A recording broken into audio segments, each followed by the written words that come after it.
नमस्कार दोस्तों, स्वागत है आपका आपके पसंदीदा horror destination highway horns Hindi पर।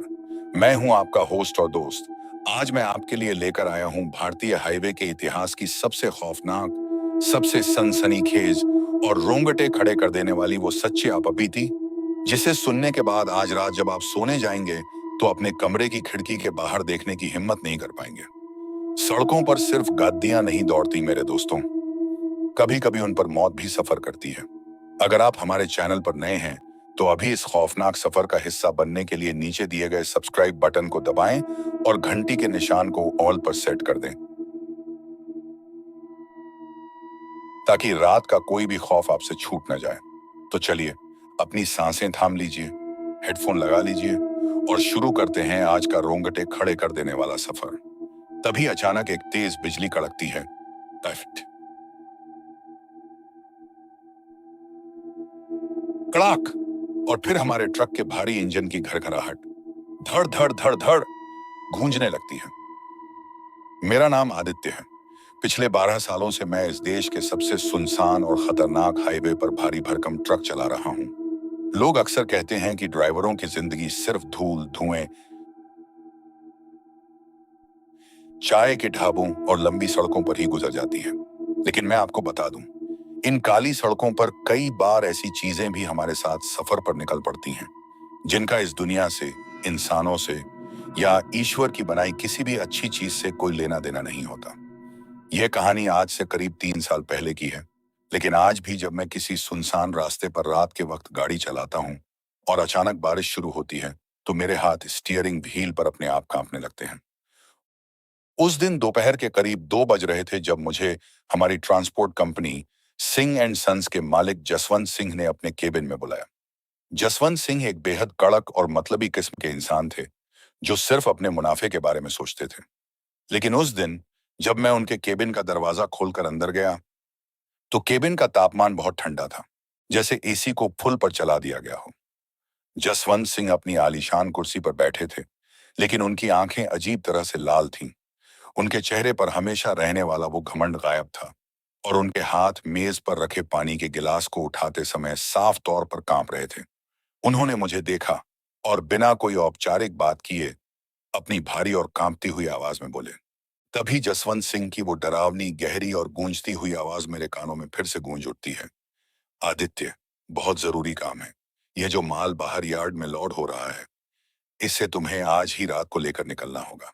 तुम्हारी मंजिल रुद्रपुर का वो नया सरकारी गोदाम है, जो अभी आधा ही बना है। हर हाल में, ध्यान से सुनो मेरी बात, हर हाल में सुबह के ठीक 4 बजे से पहले यह ट्रक उस गोदाम के गेट के अंदर खड़ा होना चाहिए। अगर सुबह के 4 बजकर 1 मिनट भी हुए तो तुम दोनों में से कोई भी जिंदा वापस नहीं लौट पाएगा। रास्ते में चाहे आंधी आए, तूफान आए या कोई भी मुसीबत खड़ी हो जाए, गाड़ी रुकनी नहीं चाहिए। क्या तुम मेरी बात समझ रहे हो? जसवंत सिंह की इस अजीब और भयानक हिदायत ने मेरे रोंगटे खड़े कर दिए थे। उन्होंने रास्ते में गाड़ी न रोकने की बात पर इतना जोर क्यों दिया और सुबह 4 बजे का ही समय क्यों तय किया? मैंने उनके चेहरे की तरफ देखा। वहां एक अजीब सी दहशत साफ झलक रही थी। लेकिन ड्राइवर की नौकरी ऐसी होती है जहां सवाल पूछने की इजाजत नहीं होती। बा निरायन मोहपरी, खासकर तब जब आपके कंधे पर पूरे परिवार की जिम्मेदारी हो।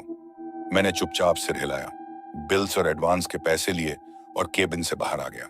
मुझे क्या पता था कि जसवंत सिंह हमें किसी माल को पहुंचाने के लिए नहीं, पसादा दिए उस नहीं, बल्कि अपनी जिंदगी का सबसे खौफनाक कर्ज चुकाने के लिए मौत के मुंह में भेज रहे थे। तभी केबिन का भारी दरवाजा खड़ाक से बंद होता है, गियर बदलने की भारी किरकिराहट की आवाज आती है और इंजन का भारी शोर गूंजने लगता है। यार्ड में हमारा ट्रक, जो कि एक विशाल 12 चक्का टाटा मैजिक था, पूरी तरह से बड़े बड़े सीलबंद लकड़ी के बक्सों और कार्टन से भर दिया गया था। जब मैं ड्राइविंग सीट पर बैठा तो मेरा सबसे भरोसेमंद क्लीनर और छोटा भाई जैसा दोस्त मोंटी मेरे बगल वाली सीट पर आकर बैठ गया। मोंटी अभी सिर्फ 24 साल का था। वह बहुत ही हंसमुख और बातूनी लड़का था, जो सफर के दौरान अक्सर गाने गाकर माहौल को हल्का रखता था। लेकिन उस दिन मोंटी के चेहरे पर भी हवाइयां उड़ रही थीं। वह बार बार अपने दोनों हाथों को आपस में रगड़ रहा था और बाहर हो रही हल्की बूंदाबांदी को देख रहा था। जैसे ही मैंने इंजन स्टार्ट किया, और ट्रक को हाईवे की तरफ मोड़ा, मोंटी ने मेरी तरफ देखा। उसकी आंखों में एक अजीब सा डर था, जिसे वह छिपाने की कोशिश कर रहा था। आदित्य भाई, सच बताऊं तो मुझे आज का यह सफर कुछ ठीक नहीं लग रहा। जब यार्ड में मजदूर इस माल को लोड कर रहे थे आखिर दिन, तब मैंने जसवंत सिंह को फोन पर किसी से बहुत बुरी तरह लड़ते हुए सुना था। वह बार बार कह रहे थे कि मैंने उसकी बलि चढ़ा दी है।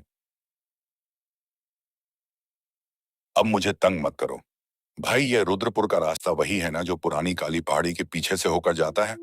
मैंने कहा, हाँ मोंटी, वही रास्ता है। लेकिन तू इन फालतू बातों पर ध्यान मत दे। जसवंत सिंह तो वैसे भी सनकी आदमी है। हमें बस अपने काम से मतलब होना चाहिए। एडवांस अच्छा मिला है, इशाबी ओके देखी। और अगर हम सुबह 4 बजे से पहले माल डिलीवर कर देते हैं तो हमें भारी बोनस भी मिलेगा। अपनी बहन की शादी के लिए तुझे पैसों की जरूरत थी ना, यह मौका अच्छा है।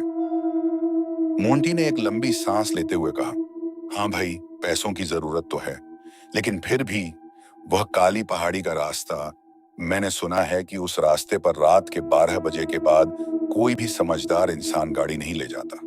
लोग कहते हैं कि 3 साल पहले वहां कोई बहुत बड़ा हादसा हुआ था, जिसके बाद से उस रास्ते पर अजीबोगरीब चीजें दिखाई देने लगी हैं। मैंने मोंटी की बात को हंसी में उड़ाने की कोशिश की, लेकिन सच कहूं तो मेरे दिल के किसी कोने में भी एक अनजाना डर धीरे धीरे अपनी जड़ें जमा रहा था। जसवंत सिंह के वो कांपते हुए हाथ और उनकी आंखें बार बार मेरे दिमाग में घूम रही थीं। ट्रक धीरे धीरे शहर की जगमगाती रोशनी को पीछे छोड़ते हुए NH 44 की तरफ बढ़ रहा था। शाम के धुंधलके में सड़कें सुनसान होने लगी थीं। आसमान में बादलों का रंग और गहरा और काला हो चुका था। ऐसा लग रहा था जैसे आसमान ने कोई मातम का कफन ओढ़ लिया हो। बारिश अब तेज हो चुकी थी। विंडशील्ड पर गिरने वाली बूंदों का शोर केबिन के अंदर साफ सुनाई दे रहा था। वाइपर पूरी स्पीड पर चल रहे थे, चूं चूं चूं, लेकिन फिर भी सामने की सड़क केवल कुछ फीट तक ही साफ दिखाई दे रही थी। चारों तरफ सन्नाटा पसरने लगा था। आबादी पूरी तरह से खत्म हो चुकी थी। अब केवल दोनों तरफ फैली विशाल काले खेत और बीच बीच में खड़े सूखे बबूल के पेड़ ही दिखाई दे रहे थे, जो इस अंधेरे में किसी भूतिया साए की तरह लग रहे थे। बाहर तेज हवाएं साएं साएं चल रही हैं और बारिश की बूंदें ट्रक की लोहे की छत पर टप टप टप गिरकर एक अजीब सी थाप पैदा कर रही हैं। रात के करीब 1:30 बज चुके थे। हम अब NH 44 को पीछे छोड़ चुके थे और उस सिंगल लेन कच्चे रास्ते पर आ चुके थे, जो काली पहाड़ी के घने जंगलों से होकर रुद्रपुर की तरफ जाता था। यहाँ सड़क की हालत बेहद खस्ता थी। बड़े बड़े गड्ढे, कीचड़ और दोनों तरफ फैली कटीली झाड़ियां हमारे ट्रक की रफ्तार को धीमा कर रही थीं। कोहरा इस कदर बढ़ गया था कि हेडलाइट्स की पीली रोशनी भी बेअसर साबित हो रही थी। मुझे गियर बदलकर गाड़ी को दूसरे नंबर पर चलाना पड़ रहा था। मोंटी अपनी सीट पर सिमट कर बैठा हुआ था। उसने अपने कानों में हेडफोन लगा रखे थे। शायद अपने डर को दबाने के लिए वह गाने सुन रहा था, लेकिन उसकी आंखें लगातार बाहर के घने अंधेरे को टटोल रही थीं। केबिन के अंदर केवल इंजन की भारी आवाज और डैशबोर्ड पर लगी डिजिटल घड़ी की टकटकी ही सुनाई दे रही थी, जो अब 2 बजे AM दिखा रही थी। मोंटी ने अचानक अपना हेडफोन उतारते हुए कहा, आदित्य भाई, क्या आपको ऐसा महसूस हो रहा है कि गाड़ी अचानक भारी हो गई है? ऐसा लग रहा है जैसे इंजन पर कोई बहुत बड़ा दबाव पड़ रहा है। बताया तुम। मैंने कहा, नहीं तो मोंटी, रास्ता खराब है और चढ़ाई शुरू हो गई है, इसीलिए गाड़ी थोड़ी भारी लग रही होगी। तू ज्यादा सोच रहा है। तभी अचानक धड़ाम, एक बहुत ही जोरदार और भारी धमाका होता है, जैसे कोई भारी चीज सीधे ट्रक की छत पर आकर गिरी हो। पूरा 12 चक्का ट्रक इतनी बुरी तरह से कांप उठता है जैसे किसी बहुत भारी चट्टान ने उस पर हमला कर दिया हो। स्टीयरिंग व्हील मेरे हाथ से छूटते छूटते बचता है। मोंटी गला फाड़कर चिल्लाया, भाई ब्रेक मारो, छत पर कोई कूदा है, बहुत भारी चीज थी। ऐसा लगा जैसे पूरा केबिन नीचे धंस जाएगा। मैं दहशत में आ गया और मैंने ब्रेक पर पैर दबाया। टायरों के कीचड़ में घिसटने की तीखी आवाज आती है। ची ची दालियो बे, खड़ाक, और इंजन बुरी तरह थरथराते हुए रुक जाता है। गाड़ी पूरी तरह थम जाती है। गाड़ी रुकते ही चारों तरफ मौत जैसा सन्नाटा छा गया। सिर्फ हमारे इंजन की धीमी धड़-धड़ और बाहर गिरती बारिश की आवाज आ रही थी। मोंटी का चेहरा डर के मारे सफेद पड़ चुका था। वह खिड़की के शीशे से चिपक कर ऊपर देखने की कोशिश कर रहा था, लेकिन बाहर घुप अंधेरा था। मोंटी कांपती हुई आवाज में बोला, भाई, नीचे मत उतरना, प्लीज, गाड़ी मत रोकना। जसवंत मालिक ने कहा था कि गाड़ी नहीं रुकनी चाहिए। मैंने कहा, अरे मोंटी, अगर छत पर कोई बड़ा पत्थर गिरा होगा और उससे माल को नुकसान पहुंचा होगा तो जसवंत सिंह हमें जिंदा नहीं छोड़ेंगे। मुझे देखना ही होगा। तू यहीं बैठ, मैं अभी आया। मैंने अपनी सीट के नीचे से एक बड़ी पीली टॉर्च निकाली, केबिन का भारी दरवाजा खोला। ठंडी हवा का एक झोंका मेरे चेहरे पर लगा, यही निपिम, जिससे मेरे शरीर की त्वचा कांप उठी। भारी बारिश के बीच मैंने कदम नीचे रखा। कीचड़ में मेरे जूते धंस गए। बाहर तेज बारिश का शोर है। कीचड़ में मेरे पैरों की छप छप आवाज आ रही है। और तभी टॉर्च के बटन की टिक टिक आवाज होती है। जैसे ही मेरे पैर जमीन पर पड़े, मुझे ऐसा लगा जैसे पूरा जंगल मुझे घूर रहा हो। वह हवा इतनी ठंडी और भारी थी कि मुझे सांस लेने में तकलीफ होने लगी। मैंने टॉर्च ऑन की। पीली रोशनी के घेरे में केवल बारिश की गिरती हुई बूंदें और चारों तरफ फैला कोहरा ही नजर आ रहा था। मैं धीरे धीरे कदम बढ़ाते हुए ट्रक के पिछले हिस्से की तरफ गया। मेरे दिल की धड़कनें इतनी तेज थीं कि मुझे अपने कानों में उनकी आवाज सुनाई दे रही थी। धक धक धक धक। मैंने टॉर्च की रोशनी को ट्रक के ऊपर उस तिरपाल पर डाला जो माल को ढकने के लिए बांधी गई थी। तिरपाल बिल्कुल ठीक थी। वहां न तो कोई बड़ा पत्थर था, न ही कोई पेड़ की डाली। सब कुछ वैसा ही था जैसा हम यार्ड से लेकर निकले थे। लेकिन फिर वो इतनी भयानक धड़ाम की आवाज कहां से आई? मैंने जोर से चिल्लाते हुए कहा, कोई दिशा माइंडम, कोई है क्या वहां? कौन है? जवाब में केवल जंगल की खामोशी और पत्तों की सरसराहट ही सुनाई दी। मैंने टॉर्च को चारों तरफ घुमाया। सड़क बिल्कुल सुनसान थी। पीछे दूर दूर तक कोई दूसरी गाड़ी या इंसान नजर नहीं आ रहा था। मुझे लगा कि शायद मेरा वहम होगा या कोई छोटा मोटा जानवर कूदकर भाग गया होगा। लेकिन मन के किसी कोने में एक अजीब सी घबराहट थी। मैं वापस आगे बढ़ा और केबिन का दरवाजा खोलकर अंदर चढ़ गया। मोंटी सीट पर घुटनों को छाती से सटाए बैठा हुआ था। उसकी आंखें पूरी तरह से फटी हुई थीं। मोंटी ने जल्दी जल्दी सांस लेते हुए पूछा, भाई, कुछ मिला? बाहर कौन था? कोई था क्या? मैंने दरवाजा बंद करते हुए और टॉर्च रखते हुए कहा, नहीं मोंटी, बाहर कुछ भी नहीं है। सड़क एकदम खाली है। तिरपाल भी अपनी जगह बिल्कुल ठीक है। शायद हवा के दबाव की वजह से कोई बक्सा अंदर हिल गया होगा। मोंटी बोला, नहीं भाई, वो बक्से हिलने की आवाज नहीं थी। वो आवाज ऐसी थी जैसे कोई बहुत बड़ी ताकतवर चीज ऊपर से सीधे हमारे ऊपर कूदी हो। भाई, मुझे यहाँ बहुत अजीब लग रहा है। चलिए यहाँ से, जल्दी कीजिए। मैंने कहा, हाँ, तू ठीक कह रहा है। समय भी कम है। हमें सुबह 4 बजे से पहले रुद्रपुर पहुंच जाना होगा। मैंने गियर बदला और ट्रक को फिर से आगे बढ़ाया। लेकिन जैसे ही गाड़ी आगे बढ़ी, केबिन के अंदर की हवा अचानक बहुत ज्यादा भारी और बदबूदार हो गई। एक ऐसी बदबू जो किसी सड़ी हुई लाश या जले हुए मांस जैसी होती है। हम दोनों ने अपनी नाक बंद कर ली। तभी बैकग्राउंड में एक धीमा डरावना वायलिन का सुर बजने लगता है, जो धीरे धीरे ऊंचा होता जाता है। और इंजन की आवाज के पीछे से किसी महिला के हंसने की बहुत ही धीमी आवाज ही ही ही सुनाई देने लगती है। गाड़ी अब फिर से रेंगने लगी थी। केबिन के अंदर फैली वह अजीब सी सड़ांध इतनी तेज थी कि हमारी आंखों से पानी आने लगा था। मैंने खिड़की का शीशा थोड़ा नीचे किया ताकि ताजी हवा अंदर आ सके, लेकिन बाहर की हवा भी वैसी ही भारी और डरावनी लग रही थी। मोंटी लगातार अपनी उंगलियों को चटका रहा था। तभी बिना किसी वजह के ट्रक के केबिन के ठीक बीच में ऊपर लगा रियर व्यू मिरर थोड़ा नीचे की तरफ झुक गया। मेरा ध्यान गाड़ी चलाने पर था, लेकिन ड्राइवर की आदत होती है कि वह बार बार उस शीशे में नजर डालता है। मैंने जैसे ही अपनी नजरें ऊपर उठाई और उस शीशे में देखा, मेरे पूरे शरीर का खून जैसे बर्फ की तरह जम गया। स्टीयरिंग व्हील पर मेरी पकड़ ढीली होने लगी।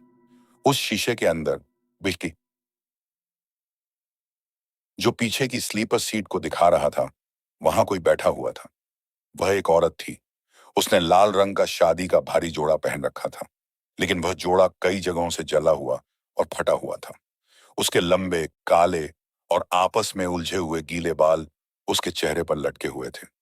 लेकिन सबसे खौफनाक बात यह थी कि उस औरत का चेहरा वह चेहरा पूरी तरह से जला हुआ था। उसकी चमड़ी पिघलकर उसकी गर्दन तक लटक रही थी, जहां सांपी जहां से काला गाढ़ा खून टपक रहा था। उसकी आंखें पूरी तरह से उलटी थीं, सिर्फ सफेद पुतलियां बाहर की तरफ निकली हुई थीं, जो सीधे शीशे के जरिए मेरी आंखों में झांक रही थीं। मैंने गले में आवाज फंसाते हुए फुसफुसाकर कहा, मो मोंटी, पीछे मत देखना। मैं जो कह रहा हूं ध्यान से सुन। पीछे बिल्कुल मत देखना। मोंटी घबरा गया और बोला, क्यों भाई, क्या हुआ? आप ऐसे क्यों बोल रहे हो? आपके माथे पर इतना पसीना क्यों आ रहा है? मैंने कहा, तो ठीक। मोंटी, धीरे से मेरी तरफ आ। अपनी आंखें सिर्फ सामने की सड़क पर रख। पीछे पीछे कोई बैठा है। मोंटी दहशत में आकर अपनी सुध बुध खो बैठा।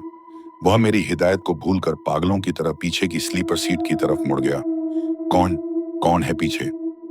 मोंटी जैसे ही पीछे मुड़ा, पीछे की सीट बिल्कुल खाली थी। वहां केवल एक पुराना कंबल और कुछ पानी की बोतलें रखी हुई थीं। कोई औरत नहीं थी, कोई कुछ जो ठंड थी। ताल जोड़ा नहीं था। मोंटी हाँफते हुए बोला, भाई, पीछे तो कोई नहीं है। आप मुझे डरा क्यों रहे हो? वहां सिर्फ मेरा कंबल है। मैंने कहा, मोंटी, अब धीरे से ऊपर ऊपर लगे उस शीशे में देख। मोंटी ने धीरे धीरे अपनी नजरें ऊपर उठाई और उस केबिन मिरर में देखा। शीशे के अंदर वह जली हुई दुल्हन अभी भी उसी सीट पर बैठी हुई थी। वह मोंटी को देख रही थी। पेशाब अब थी ही। अचानक उसने शीशे के अंदर ही अपनी गर्दन को एक झटके के साथ थोड़ा टेढ़ा किया और अपने जले हुए होठों को फैलाकर एक डरावनी मुस्कान दी। उसके सारे दांत बाहर आ गए, जो काले और नुकीले थे। उसने अपनी एक जली हुई उंगली उठाई और अपने गले पर फेरी। सिरसों तक जैसे वह दोनों का गला काटने का इशारा कर रही हो। खिड़की से तेज हवा साइयां साइयां अंदर आती है। रेडियो से शशश किरण की खरखराहट होने लगती है और बैकग्राउंड में एक भारी धड़कन, धक धक धक अमोनी शीशक धक धक की आवाज आने लगती है। मोंटी की आंखों के सामने जैसे अंधेरा छा गया। वह अपनी सीट पर इस कदर पीछे की तरफ धंस गया जैसे वह केबिन के लोहे को फाड़कर बाहर निकल जाना चाहता हो। उसके मुंह से कोई आवाज नहीं निकल रही थी, सिर्फ एक अजीब सी घुरघुराहट की आवाज आ रही थी। मैंने तुरंत शीशे से अपनी नजरें हटाई और अपना पूरा ध्यान सड़क पर लगाने की कोशिश की। मेरा पैर एक्सीलरेटर पर था। था और मैंने गाड़ी की स्पीड बढ़ा दी। खराब सड़क होने के बावजूद ट्रक 70 से 80 की स्पीड पर भागने लगा। गाड़ी इतनी जोर से उछल रही थी कि केबिन के अंदर रखा सारा सामान इधर उधर गिर रहा था। लेकिन वह जली हुई चमड़ी की बदबू अब इतनी तेज हो चुकी थी कि ऐसा लग रहा था जैसे कोई हमारे बिल्कुल पास खड़ा होकर जल रहा हो। केबिन के अंदर का तापमान अचानक बहुत ज्यादा गिर गया। हमारे मुंह से निकलने वाली सांसें अब सफेद भाप बनकर हवा में तैर रही थीं। एसी बंद था, बाहर बारिश हो रही थी, लेकिन केबिन के अंदर कड़ाके की ठंड पड़ रही थी। मैंने कांपते हुए कहा, मोंटी, हनुमान चालीसा पढ़। जो भी तुझे याद है, भगवान का नाम ले। मोंटी, सुन रहा है तू मेरी बात? मोंटी ने कोई जवाब नहीं दिया। वह बिल्कुल शांत हो चुका था। उसका रोना, उसका डरना अचानक गायब हो गया था। वह अपनी सीट पर बिल्कुल सीधा और अकड़ कर बैठ गया था। मोंटी की इस खामोशी ने मुझे और ज्यादा डरा दिया। मैंने गाड़ी चलाते हुए अपनी नजरें घुमाकर उसकी तरफ देखा। मोंटी का शरीर पूरी तरह से अकड़ चुका था। उसकी दोनों हथेलियां उसके घुटनों पर जमी हुई थीं। उसकी गर्दन धीरे धीरे बहुत ही अजीब और अस्वाभाविक तरीके से बाईं तरफ झुकने लगी। उसकी आंखें पूरी तरह से सफेद हो चुकी थीं। उस आने उनकी काली पुतलियां ऊपर की तरफ गायब हो गई थीं। तभी मोंटी ने अपना मुंह खोला, लेकिन जो आवाज उसके मुंह से निकली, वह मोंटी की आवाज बिल्कुल नहीं थी। वह एक अजीब, बहुत ही पतली, तीखी और दर्द से भरी औरत की आवाज थी। मोंटी ने उस डरावनी पतली आवाज में कहा, जल्दी चलाओ आदित्य, वो आने ही वाला है। वो श्मशान में जाग गया है। अगर तुम 4 बजे से पहले नहीं पहुंचे तो वो तुम्हारी आत्माओं को भी खा जाएगा। मैं दहशत में आकर चिल्लाया, मोंटी, ये क्या बोल रहा है तू? अपनी आंखें बंद कर, बाहर निकल इस चीज से। मोंटी। मैंने एक हाथ से स्टीयरिंग पकड़ा और दूसरे हाथ से मोंटी के कंधे को जोर जोर से झकझोरा। अचानक मोंटी का शरीर ढीला पड़ गया। उसकी आंखें सामान्य हो गईं और वह जोर जोर से हाँफने लगा, जैसे वह अभी अभी पानी से बाहर निकला हो। उसने अपनी छाती को पकड़ लिया। मोंटी अपनी असली आवाज में रोते हुए बोला, भाई, भाई मुझे बचा लो। मुझे बहुत घुटन हो रही थी। मुझे ऐसा लगा जैसे कोई मेरे गले के अंदर बैठकर मेरी जीभ को खींच रहा हो। भाई हम यहाँ मर जाएंगे। प्लीज गाड़ी रोकिए, मुझे यहाँ से भागना है। मैंने कहा, नहीं मोंटी, हम इस जंगल के बीच में गाड़ी नहीं रोक सकते। अगर बाहर उतरे तो कोई जंगली जानवर या वो चीज हमें मार डालेगी। हमें बस गाड़ी चलाते रहना है। तभी रेडियो से कर्रर शशश की तेज खरखराहट होती है और एक छोटी बच्ची के रोने और सिसकने की धीमी आवाज स्पीकरों से बाहर आने लगती है। मोंटी लगातार रो रहा था और भगवान का नाम ले रहा था। मैं भी अंदर से पूरी तरह टूट चुका था, लेकिन मुझे अपनी और मोंटी की जान बचानी थी। तभी बिना किसी के छुए सिर के पड़े अंशे ने कहा, ट्रक का पुराना एफएम रेडियो अपने आप चालू हो गया। उसमें कोई गाना नहीं बज रहा था, सिर्फ एक बहुत तेज और असहनीय खरखराहट की आवाज आ रही थी जो कानों के पर्दों को चीर रही थी। मैंने उसे बंद करने के लिए हाथ बढ़ाया, लेकिन बटन घुमाने के बाद भी रेडियो बंद नहीं हुआ। अचानक उस खरखराहट के बीच से एक आवाज उभर कर आई। वह आवाज बहुत ही धीमी, टूटी हुई और रोती हुई एक छोटी बच्ची की थी। भागो भैया भागो, वो श्मशान से बाहर आ गया है। वो तुम दोनों की लाशें ढूंढ रहा है। गाड़ी मत रोकना, वो तुम्हारे पीछे ही है। और तभी रेडियो अचानक एक तेज पटाख के धमाके के साथ बंद हो जाता है और उसमें से हल्का सा धुआं निकलने लगता है। मोंटी ने दोनों हाथों से अपने कान बंद करते हुए कहा, भाई ये क्या था? कौन सी लाशें? हम तो जिंदा हैं। वो बच्ची ऐसा क्यों बोल रही थी? मैंने कहा, अचानक साकई क्या रहा? मुझे नहीं पता मोंटी, मुझे कुछ समझ नहीं आ रहा, लेकिन हमें बस आगे बढ़ते रहना है।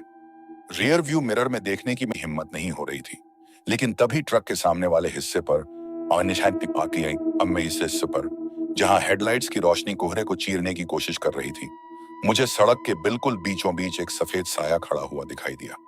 वह साया एक औरत का था जिसने अपने दोनों हाथ फैला रखे थे, बेहती जैसे वह ट्रक को रोकना चाहती हो। मोंटी चीखते हुए सामने इशारा करने लगा, भाई सामने देखो, कोई खड़ा है, ब्रेक मारो वरना वो मर जाएगी। मैंने कहा, नहीं मोंटी, जसवंत सिंह ने कहा था कि गाड़ी नहीं रुकनी चाहिए और वो कोई इंसान नहीं है। मैंने ब्रेक पर पैर रखने के बजाय एक्सीलरेटर को और जोर से दबा दिया। ट्रक की स्पीड अब 90 किलोमीटर प्रति घंटा तक पहुंच चुकी थी। ट्रक उस सफेद साए की तरफ तेजी से बढ़ रहा था। 50 मीटर, 30 मीटर, 10 मीटर। मैंने अपनी आंखें जोर से बंद कर लीं और स्टीयरिंग को कसकर पकड़ लिया। मुझे लगा कि एक बहुत बड़ा एक्सीडेंट होने वाला है, लेकिन कोई टक्कर नहीं हुई, कोई आवाज नहीं आई। जैसे ही मैंने आंखें खोली, श्याम मैदाने की सड़क बिल्कुल खाली थी। वह साया हवा में धुएं की तरह गायब हो चुका था। लेकिन अगले ही सेकंड तभी अचानक धाड़, एक बहुत ही तेज और भारी लोहे के टकराने की आवाज आती है और पूरा ट्रक आगे की तरफ झटका खाता है। वह आवाज इतनी तेज थी जैसे किसी ने ट्रक के पिछले लोहे के गेट पर अपनी पूरी ताकत से कोई भारी हथौड़ा मारा हो। मोंटी डर के मारे अपनी सीट से नीचे फर्श पर गिर गया। गाड़ी का बैलेंस बिगड़ने लगा था, लेकिन मैंने किसी तरह स्टीयरिंग पर काबू पाया। तभी मोंटी ने धीरे से ऊपर उठकर साइड मिरर में देखा। उसकी चीख पूरी घाटी में गूंज उठी। मोंटी ने कांपती उंगली से बाहर इशारा किया, आदित्य भाई, पीछे देखो, हमारे ट्रक का पिछला लोहे का दरवाजा, वह खुला हुआ है। वह हवा में बार बार टकरा रहा है। मैं दहशत में आ गया। क्या? ये कैसे हो सकता है? गाड़ी रवाना होने से पहले मैंने खुद अपने हाथों से उन दोनों हैवी लॉक्स को बंद किया था।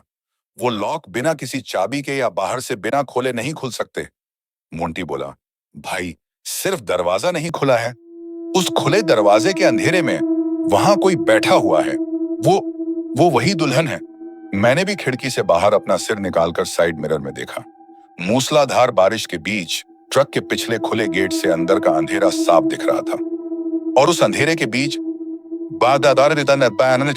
की हमारी हेडलाइट्स की जो हल्की सी रिफ्लेक्शन सड़क से टकराकर पीछे जा रही थी, उसमें वह जली हुई दुल्हन बैठी हुई नजर आ रही थी। लेकिन इस बार वह अकेली नहीं थी। उसकी गोद में किसी इंसान का आधा सड़ा हुआ शरीर पड़ा हुआ था, जिसके सिर के बाल पूरी तरह से गायब थे और उसका मांस सड़ चुका था। वह दुल्हन बहुत ही प्यार से उस लाश के सिर पर अपना जला हुआ हाथ फेर रही थी, जैसे कोई मां अपने बच्चे को सुला रही हो। अचानक उसने अपना सिर उठाया और साइड मिरर के जरिए सीधे मेरी तरफ देखा। उसने अपनी उंगली से मुझे अपनी तरफ आने का इशारा किया। मेरे पूरे बदन में कांप उठी। ऐसा लगा जैसे मेरा दिल काम करना बंद कर देगा। तभी दूर अंधेरे में मुझे एक हल्की सी पीली रोशनी टिमटिमाती हुई दिखाई दी। कोहरे के बीच वह रोशनी किसी तिनके के सहारे जैसी लग रही थी। मैंने कहा, मोंटी, देख, आगे कोई जगह है, शायद कोई ढाबा या चेक पोस्ट है। हम वहां गाड़ी रोकेंगे। इस खौफ के साथ मैं आगे गाड़ी नहीं चला सकता। धीरे धीरे बारिश की आवाज थोड़ी धीमी होने लगती है, लेकिन हवा की साइयां साइयां अभी भी जारी है। तभी भारी ब्रेक की ची आवाज के साथ गाड़ी सड़क किनारे रुकती है और उसका भारी इंजन बंद हो जाता है। जैसे ही हम करीब पहुंचे, वह एक पुराना जर्जर लकड़ी का ढाबा था। ढाबे के बाहर एक लोहे के खंभे पर लटकी पुरानी लालटेन कूं कूं हिल रही है और हवा के तेज झोंकों की वजह से उसकी लौ बार बार फड़फड़ा रही है। ढाबे का बोर्ड आधा टूटा हुआ था और उस पर धूल जमी हुई थी। सबसे अजीब बात यह थी कि हाईवे पर बने इस इकलौते ढाबे के बाहर हमारे ट्रक के अलावा एक भी गाड़ी खड़ी नहीं थी। चारों तरफ सन्नाटा था। मैंने ट्रक को सड़क के किनारे खड़ा किया। हम दोनों के शरीर डर और ठंड से कांप रहे थे। हमने एक दूसरे की तरफ देखा। मोंटी की आंखें सूजी हुई थीं। मैंने कहा, मोंटी, गाड़ी से नीचे उतरते हैं। यहाँ कोई इंसान होगा तो हमें मदद मिलेगी। कम से कम हम पानी पी सकेंगे और जसवंत सिंह को फोन कर सकेंगे। दोनों ट्रक से नीचे उतरे। कीचड़ में पैर रखते ही एक अजीब सी शांति महसूस हुई। हमने ढाबे के अंदर कदम रखा। अंदर केवल 2-3 पुरानी लकड़ी की मेजें और कुर्सियां पड़ी थीं। काउंटर के पीछे एक बहुत ही बूढ़ा आदमी बैठा हुआ था। उसकी उम्र करीब 70 साल रही होगी। उसके चेहरे पर अनगिनत झुर्रियां थीं और उसकी आंखें अजीब तरह से बेजान और सूखी थीं। वह मिट्टी के एक पुराने कुल्हड़ में चाय बना रहा था। मैंने कांपती आवाज में कहा, बाबा, राम राम। बाबा, पीने के लिए थोड़ा पानी मिलेगा? और क्या यहाँ मोबाइल का नेटवर्क आता है? हमें अपने मालिक को फोन करना है।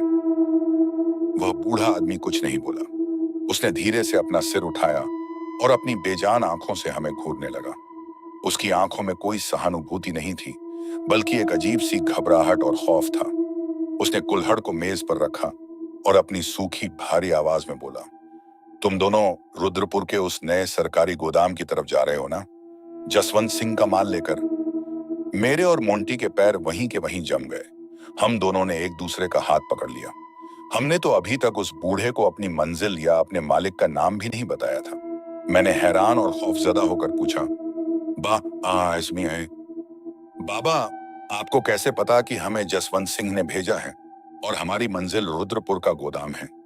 वहां लटकी पुरानी लालटेन हवा की थरथराहट से कूं कूं हिल रही है और बैकग्राउंड में एक बेहद दर्दनाक और करुण विलाप की आवाज गूंज रही है। वह बूढ़ा आदमी अपनी जगह से उठा। उसने काउंटर के पास लटक रही लालटेन को अपने हाथ में लिया और धीरे धीरे कदम बढ़ाते हुए हमारे बिल्कुल करीब आ गया। लालटेन की पीली रोशनी में उसका चेहरा और भी डरावना लग रहा था। उसने ढाबे के मुख्य लकड़ी के दरवाजे को अंदर से बंद कर दिया, जिससे केबिन जैसी ही घुटन अब इस ढाबे के अंदर भी होने लगी। बूढ़े ने धीमी और रहस्यमयी आवाज में कहा, आज से ठीक 3 साल पहले इसी काली पहाड़ी के रास्ते पर, इसी हाईवे पर एक भयानक हादसा हुआ था। बारात की बिल्कुल ऐसी ही रात थी। रुद्रपुर गांव की एक गरीब लड़की की शादी थी और पूरा परिवार एक सजे धजे ट्रक में सवार होकर आ रहा था। तभी पीछे से आ रहे एक तेज रफ्तार और ओवरलोडेड ट्रक ने उस बारात वाले ट्रक को पीछे से इतनी जोरदार टक्कर मारी कि वह ट्रक सड़क से नीचे खाई में गिर गया और उसमें तुरंत आग लग गई। मोंटी ने घबराते हुए पूछा, फिर क्या हुआ बाबा? बूढ़े ने कहा, उस ट्रक में सवार हर एक इंसान जिंदा जल गया, लेकिन जो नई नवेली दुल्हन थी, वह पूरी तरह से जलते हुए भी मरना नहीं चाहती थी। वह जलती हुई आग की लपटों के साथ खाई से ऊपर सड़क पर आई। उसका पूरा शरीर जल रहा था। उसने सड़क से गुजरने वाले हर एक ट्रक के सामने अपने हाथ जोड़े मदद की भीख मांगी, लेकिन उस सुनसान काली रात में कोई भी उसके लिए नहीं रुका। सब अपनी गाड़ियां भगाकर निकल गए। मैंने पूछा, लेकिन बाबा, इस कहानी का जसवंत सिंह से क्या लेना देना है? बूढ़े ने मेरी आंखों में देखते हुए कहा, जिस ट्रक ने उस बारात की गाड़ी को टक्कर मारी थी, वह ट्रक जसवंत सिंह का ही था और उस रात उस ट्रक में जसवंत सिंह खुद बैठा हुआ था। पुलिस और बदनामी से बचने के लिए आर एंड पार्टिंग ये जसवंत ने उस तड़पती हुई आधी जली हुई दुल्हन को बचाने के बजाय उसकी लाश को रुद्रपुर के श्मशान के पीछे की दलदली कीचड़ में चुपके से दफना दिया। उसका न तो अंतिम संस्कार हुआ और न ही उसे कभी इंसाफ मिला। मोंटी ने रोते हुए पूछा, तो वो दुल्हन अब क्या चाहती है? बूढ़े ने कहा, वह दुल्हन अब भटक रही है। वह जसवंत सिंह के है हर उस ट्रक को चुनती है जो रुद्रपुर की तरफ जाता है। वह उस ट्रक को खुद चलाकर उस श्मशान तक ले जाती है जहां उसे गाड़ा गया था। लेकिन बूढ़े की आवाज अचानक रुक गई। उसने बाहर खड़े हमारे ट्रक की तरफ देखा। उसका चेहरा एकदम सफेद पड़ गया। उसके हाथ से लालटेन छूटते छूटते बची। उसकी आंखें खौफ से फटने लगी। मैंने घबराकर पूछा, लेकिन क्या बाबा, अब चुप क्यों हो गए? बूढ़े ने अपनी कांपती हुई उंगली धीरे से मेरे कंधे के बिल्कुल पीछे उठाई और फुसफुसाकर बोला, क्योंकि वह अब तुम्हारे ट्रक के अंदर नहीं है। वह तो अभी तुम्हारे बिल्कुल पीछे खड़ी है। एक भयानक कड़कती बिजली की आवाज से पूरा ढाबा हिल उठता है।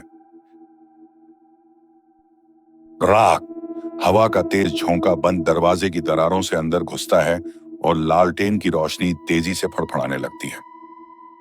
बूढ़े की बात सुनते ही मेरे पूरे शरीर में जैसे बिजली का एक तगड़ा झटका लगा। मेरी रीढ़ की हड्डी पूरी तरह से ठंडी पड़ गई। मेरी सांसें जैसे मेरे फेफड़ों में ही थम गईं। मोंटी ने मेरी जैकेट को इतनी जोर से पकड़ लिया कि उसके नाखून मेरी चमड़ी में धंसने लगे। हम दोनों के पैर जमीन में इस कदर जम चुके थे, हम चाहकर भी एक कदम आगे नहीं बढ़ा पा रहे थे और न ही पीछे मुड़ने की हिम्मत कर पा रहे थे। ढाबे के अंदर फैली वह बदबू, वह जली हुई चमड़ी की बदबू अब इतनी असहनीय हो चुकी थी कि मेरा जी मिचलाने लगा। तभी मुझे अपने कान के बिल्कुल पास किसी के सांस लेने की आवाज आई। वह सांस इतनी ठंडी थी कि जैसे कोई बर्फ का टुकड़ा मेरे कान को छूकर गुजरा हो। मेरे कान के पास से एक अजीब, बहुत ही धीमी और टूटी हुई महिला की आवाज सुनाई दी, मुझे मुझे घर छोड़ दो, मुझे मेरे घर जाना है। तभी एक दर्दनाक रोने की आवाज सीधे मेरे कानों में गूंज उठती है। उस आवाज में इतना ज्यादा दर्द, ई, इतनी बेबसी और इतनी तड़प थी कि एक पल के लिए मेरा सारा डर गायब हो गया और मेरे दिल में उस रूह के लिए एक अजीब सी दया और तरस पैदा हो गया। मेरी आंखों से आंसू बहने लगे। मुझे लगा कि यह रूह कोई राक्षस नहीं है, यह तो केवल एक पीड़ित लड़की है जो इंसाफ चाहती है। लेकिन तभी काउंटर के पीछे खड़ा वह बूढ़ा आदमी जोर से चिल्लाया, आदित्य, मोंटी, इसकी बातों में मत आना, इसके दर्द पर भरोसा मत करो। यह भटकती हुई रूह है, यह तुम्हारे दिल के साथ खेल रही है। अगर तुमने इसकी आंखों में देख लिया तो यह तुम्हें कभी नहीं छोड़ेगी। बिल्कुल पीछे मत मुड़ना। जैसे ही बूढ़े ने यह बात बोली, पीछे खड़ी वह रूह एक भयानक और कान फाड़ देने वाली चीख मारती है, आ!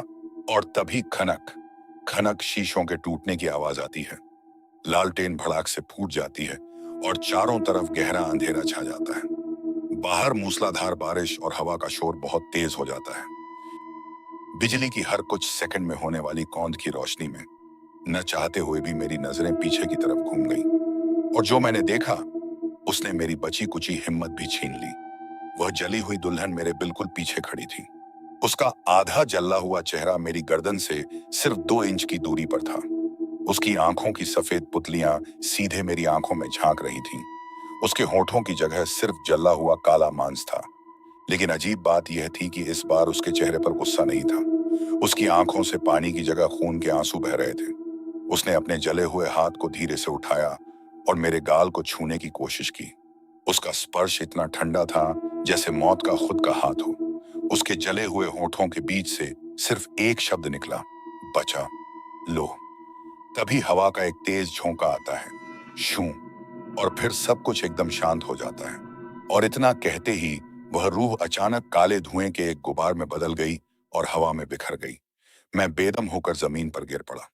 मेरी छाती तेजी से ऊपर नीचे हो रही थी। मोंटी भी फर्श पर बैठा कांप रहा था। तभी वह बूढ़ा आदमी दौड़कर मेरे पास आया।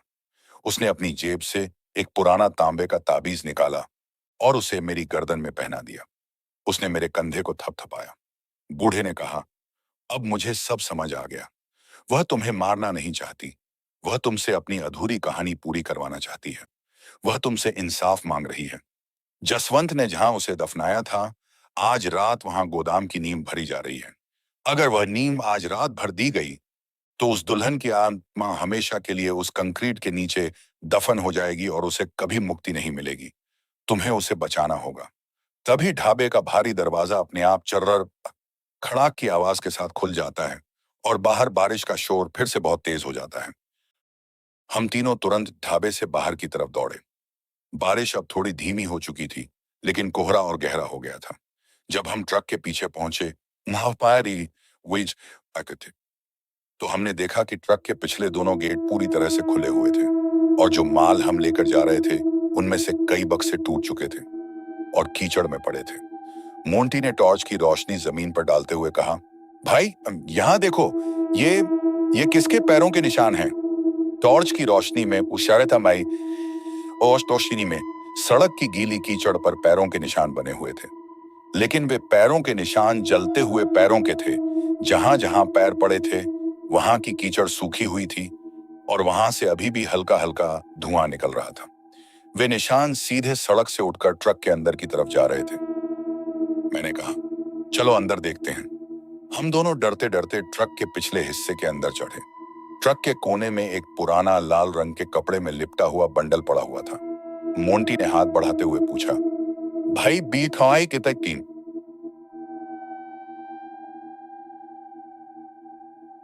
मैं इसे खोलूं? मैंने कहा, हाँ मोंटी, ध्यान से।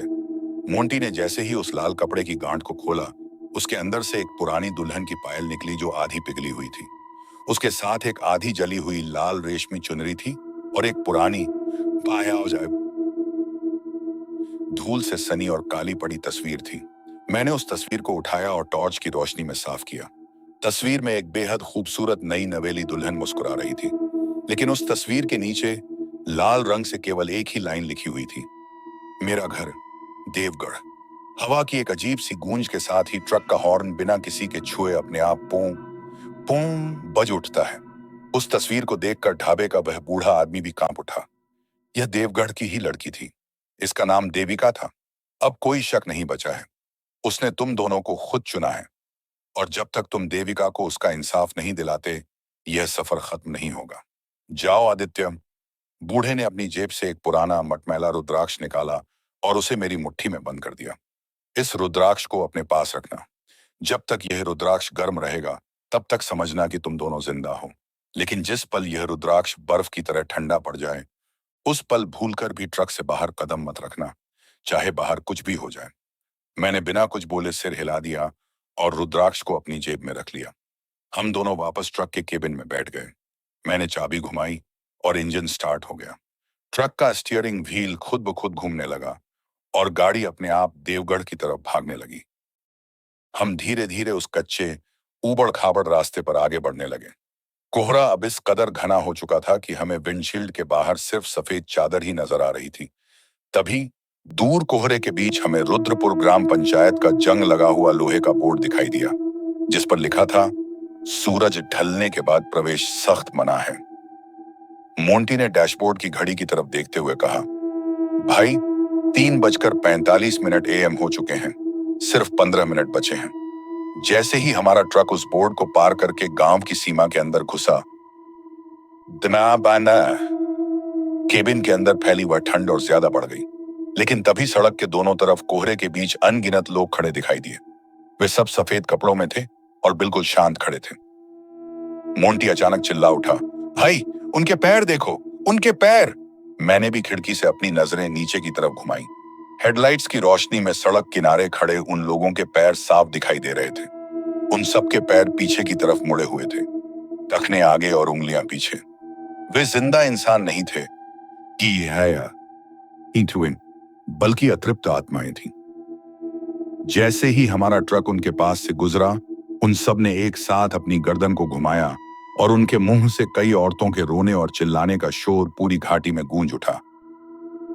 क्या बचाओ, हमें जला दिया। जसवंत सिंह ने हमें जिंदा दफना दिया, बचाओ।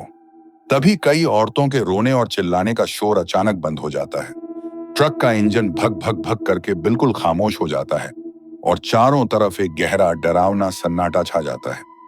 ठीक सुबह के 3:55 AM पर हमारा ट्रक एक बहुत बड़े उजाड़ मैदान के बीच आकर खुद ब खुद रुक गया। हेडलाइट्स बुझ गईं। सामने कोहरे के बीच एक बहुत बड़ा पुराना बरगद का पेड़ और श्मशान घाट दिखाई दे रहा था। मोंटी फर्श पर बैठकर रोने लगा। भाई, गाड़ी बंद हो गई। 3:56 हो चुके हैं। अब हम क्या करेंगे? मैंने अपनी जेब से रुद्राक्ष निकाला। वह बर्फ के टुकड़े की तरह ठंडा पड़ चुका था। उसकी ठंडक मेरी हथेली को सुन्न कर रही थी। तभी क्रैश आयरन ट्रक के ठीक सामने वाले बड़े कांच पर बाहर से एक भयानक आवाज आई। छपाक! एक गीला कीचड़ से सन्ना और आधा जला हुआ हाथ बाहर से कांच पर आकर चिपक गया। उसके नाखून कांच को धीरे धीरे कुरेद रहे थे। चर्र चर्र। कांच के उस पार कोहरे के बीच से धीरे धीरे वह जली हुई दुल्हन का चेहरा उभर कर आया। वह बार बार श्मशान के पीछे बने उस आधे अधूरे कंक्रीट के गोदाम की तरफ अपनी जली हुई उंगली से इशारा कर रही थी। तभी हवा का एक तेज झोंका विंडशील्ड को जोर से हिला देता है और केबिन के अंदर का तापमान और ज्यादा नीचे गिर जाता है। उसकी आंखों में बेबसी और याचना थी। मैंने मोंटी की तरफ देखा। मैंने कहा, नहीं, मोंटी, हमें बाहर जाना होगा। वो हमसे मदद मांग रही है। अगर हम इसकी मदद करेंगे तो यह हमें कुछ नहीं करेगी। चल मेरे साथ। मैंने ट्रक का दरवाजा खोला। हम उस आधे अधूरे गोदाम के पीछे पहुंचे जहां की जमीन बिल्कुल ताजी खुदी हुई लग रही थी। हमारे पास कोई फावड़ा नहीं था, और हाँ, इसलिए हम अपने हाथों से ही उस गीली ठंडी कीचड़ को खोदने लगे।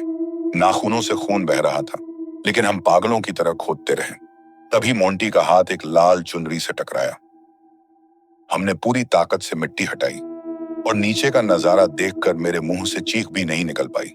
गड्ढे में 2 लाशें दबी हुई थीं और वे लाशें किसी और की नहीं, खुद मेरी और मोंटी की थीं। दिल की धड़कनें बहुत तेज हो जाती हैं। और अचानक जसवंत सिंह के फोन की घंटी ट्रेन ट्रेन बज उठती है।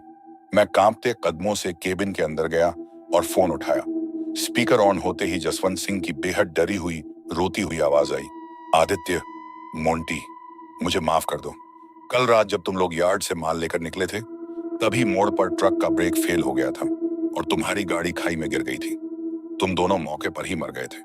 मैंने डर के मारे तुम दोनों की लाशों को उसी रुद्रपुर के श्मशान में चुपके से दफना दिया था। लेकिन आज रात वो दुल्हन मेरे घर के बाहर खड़ी है। वो कह रही है कि तुम्हारे दोनों ड्राइवर माल लेकर श्मशान पहुंच चुके हैं। आदित्य, मुझे बचा लो। वो कमरे का दरवाजा तोड़ रही है। वो मुझे मार डालेगी। अब क्या आदमी का तभी फोन पर जसवंत सिंह की एक भयानक चीख गूंजती है, जिसके तुरंत बाद हड्डी टूटने की कड़क आवाज आती है और फोन हमेशा के लिए कट जाता है। फोन कटते ही चारों तरफ फैली वह भयानक बदबू, ठंड और खौफनाक सन्नाटा धीरे धीरे गायब होने लगा। सुबह की पहली धूप श्मशान की पत्तियों पर पड़ने लगी थी। अब हमारे दिलों में कोई डर नहीं था। हम समझ चुके थे कि हम भी रूह बन चुके हैं और देविका ने हमें सिर्फ अपने सच से मिलाने के लिए यहाँ तक खींचा था। बारिश पूरी तरह से रुक जाती है और कोहरे को चीरती सुबह की पहली पीली किरणें दिखाई देने लगती हैं। हमारे सामने खड़ी देविका का जला हुआ चेहरा अब एकदम खूबसूरत और मुस्कुराता हुआ हो चुका था। उसने अपने हाथ जोड़े और बोली, धन्यवाद आदित्य। मोंटी, आज हमारी आत्माएं आजाद हैं। उसने आसमान की सुनहरी रोशनी की तरफ इशारा किया और हवा में विलीन हो गई। मोंटी ने मुस्कुराते हुए कहा, भाई, अब हमारे भी जाने का समय हो गया है। हमने एक दूसरे का हाथ पकड़ा और अपनी उन मिट्टी से सनी लाशों को आखिरी बार देखकर हम भी उस सुनहरी रोशनी की तरफ बढ़ने लगे। हमारा यह आखिरी सफर अब पूरा हो चुका था। NH-44 का वह खौफनाक एक्सप्रेसवे अब हमेशा के लिए हमारे पीछे छूट चुका था। धीरे धीरे वह सुनहरी रोशनी का संगीत धीमा हो जाता है। तो मेरे प्यारे दोस्तों, यह थी आदित्य, मोंटी और उस बदनसीब दुल्हन देविका की वो रूह कंपा देने वाली कहानी, जो हमें यह सिखाती है कि गुनाह चाहे कितना भी गहरा दफन क्यों न किया जाए, वक्त आने पर कब्रें भी अपना सच उगल देती हैं। जसवंत सिंह को उसके पापों की सजा मिल गई और उन 3 मासूम रूहों को हमेशा हमेशा के लिए मुक्ति मिल गई। आज भी जब कोई ड्राइवर रात के वक्त NH-44 के उस काली पहाड़ी वाले रास्ते से गुजरता है, तो वह कहता है कि कोहरे के बीच कभी कभी एक पुराना 12 चक्का ट्रक अपने आप चलता हुआ दिखाई देता है, जिसके अंदर बैठे दो ड्राइवर मुस्कुराते हुए गुजरने वाली गाड़ियों को रास्ता देते हैं। लोग उन्हें मुक्ति के ड्राइवर कहते हैं। आपको आज की हमारी यह विशेष कस्टमाइज्ड कहानी कैसी लगी? क्या आपके भी रोंगटे खड़े हो गए? क्या इस कहानी के क्लाइमैक्स ने आपके दिल को छुआ? हमें कमेंट सेक्शन में जरूर बताएं। अगर आप चाहते हैं कि हमारे अगले एपिसोड में आपका और आपके शहर का नाम लिया जाए, अपासायम साताना बना, तो अभी कमेंट बॉक्स में अपना नाम, अपना शहर और इस कहानी का सबसे डरावना हिस्सा जो आपको लगा, वह लिखकर भेजें। हम अपने भाग्यशाली दर्शकों के नाम अगली वीडियो की शुरुआत में घोषित करेंगे। जाने से पहले इम्तिहान करते, अगर आपने अभी तक हमारे चैनल हाईवे हॉन्ट्स हिंदी को सब्सक्राइब नहीं किया है, तो कृपया नीचे दिए गए लाल बटन को दबाकर हमें सपोर्ट करें। वीडियो को लाइक करें और अपने उन दोस्तों के साथ शेयर करें जिन्हें रात में डरावनी कहानियां सुनना पसंद है। संभल कर रहिएगा मेरे दोस्तों, क्योंकि अगली बार जब आप किसी सुनसान हाईवे पर रात के वक्त सफर कर रहे होंगे, तो शायद कोई आपका भी इंतजार कर रहा होगा। मिलते हैं अगले हफ्ते एक और नई, खौफनाक और रोंगटे खड़े कर देने वाली हाईवे हॉन्ट की सच्ची आपबीती के साथ। तब तक के लिए शब्बा खैर, शुभ उत्पादन रात्रि और सुरक्षित सफर करें।